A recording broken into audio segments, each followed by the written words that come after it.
Hello दोस्तों, क्या हाल है। तारीख 24 अक्टूबर 2025 शुक्रवार, हिंदी तिथि द्वितीया। और आइए बात करते हैं आज के मुख्य समाचार में देश भर की तमाम बड़ी खबरों पर नजर डालते हैं। देखिए दोस्तों, एक तो आज की द्वितीया तिथि भाई दूज के पर्व के रूप में मनाया जाता है। दिवाली और धनतेरस के पूजा के बाद ये भाई दूज के पर्व की भी विशेष महत्व होता है। भाई दूज का पर्व भी दोस्तों रक्षाबंधन की त्योहार की तरह भाई बहन की स्नेह और विश्वास के प्रतीक के रूप में मनाया जाता है। इस दिन बहन अपने भाइयों के माथे पर तिलक लगाकर उनके लंबी जीवन और सुख समृद्धि की कामना करती है। वही भाई भी अपने बहन को उपहार देकर उनके प्रति प्यार जताती है। तो आज भाई दूज के मौके पर भाई की आरती और तिलक लगाने का जो शुभ समय रहेगा दोपहर के 1:13 से 3:28 तक। यह अति शुभ मुहूर्त रहने वाला है। बाकी आप सभी भाइयों और बहनों, दोस्तों, मित्रों को आपके अपने राज भाई की तरफ से भी भाई दूज की ढेर सारी हार्दिक शुभकामनाएं, मंगल कामनाएं। आपके जीवन में हमेशा खुशियां बनी रहे, भाई बहनों का प्यार हमेशा अमर रहे। चलिए इन्हीं शुभ मंगल कामनाओं के साथ आगे बढ़ते हैं आप अपन खबर में। देखिए, पहली बार इस दिवाली के त्योहार पर दोस्तों देश में रिकॉर्ड तोड़ बिक्री देखने को मिली। 6 लाख करोड़ से भी ज्यादा का खरीददार हुआ। फाइनेंस मिनिस्टर निर्मला सीतारमण ने इन अनलॉकडाउन पर कहा, इन जीएसटी में सुधार और स्वदेशी अपडाउन की मांग भी काफी मजबूत रही है। इस दिवाली के मौके पर देखिए रिपोर्ट सामने आ रही है कि इस बार दिवाली के त्योहार पर दोस्तों चाइनीज प्रोडक्ट कम बिके। हमारे देश में 87% लोगों के भारतीय सामान खरीदा, यानी मेड इन इंडिया की चीजें खरीदारी। और डेटा के मुताबिक दिवाली पर 6 लाख करोड़ से भी ज्यादा का खरीदार हुआ, जो कि पिछले साल से 25% ज्यादा रहा। हर एक सेक्टर में अच्छी खासी बिक्री देखने को मिली। कुछ तो जीएसटी रेट घटने की वजह से सामानों की डिमांड बढ़ी है।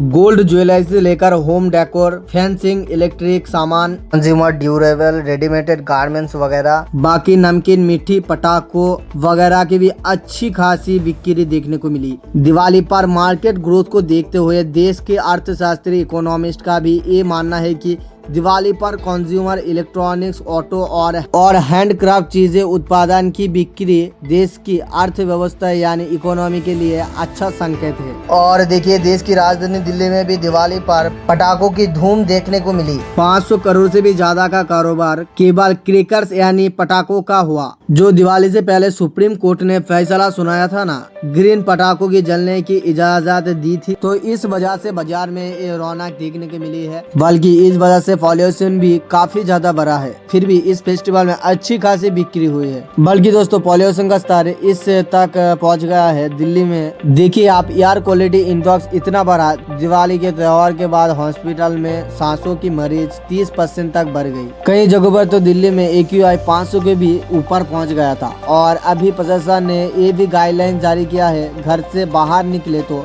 उससे पहले मास्क का प्रयोग करें। राजधानी अभी भी इतनी ज्यादा प्रदूषित है। देखिए, दिवाली के दूसरे दिन भी दिल्ली की हवा जहरीली भी बनी हुई है। अभी भी कई जगहों पर AQI तो 345 के ऊपर चल रही है। दिल्ली के 38 में से 34 मॉनिटरिंग स्टेशन रेड जोन में चल रही है। अभी फिलहाल आर्टिफिशियल ब्रिज का ट्रायल अभी टाला गया। दिल्ली में और प्रदूषण पर एक और रिपोर्ट सामने आ रही है। हमारे देश के 10 सबसे प्रदूषित शहर में अर्थ शहर हरियाणा राज्य भी शामिल है। हरियाणा का जॉइंट में सबसे ज्यादा पॉल्यूशन है। यहाँ का AQI 421 पर पहुँच गया, जबकि दिल्ली का तो 10वां नंबर है। चलिए बड़ी खबर देखिए, इलेक्शन कमीशन ऑफ इंडिया ने सभी चीफ इलेक्टोरल ऑफिसर के साथ मीटिंग की है, ताकि nation wide special investigation revision of electoral rules के लिए तैयारी हो सके। कुछ स्टेट में नवंबर से शुरू होने का प्लान है। अगर आपका वोटर ID अपडेट करना है तो इस मौके का ख्याल रखें। चलिए देखिए, दिल्ली में air quality index AQI very poor category में बना हुआ है।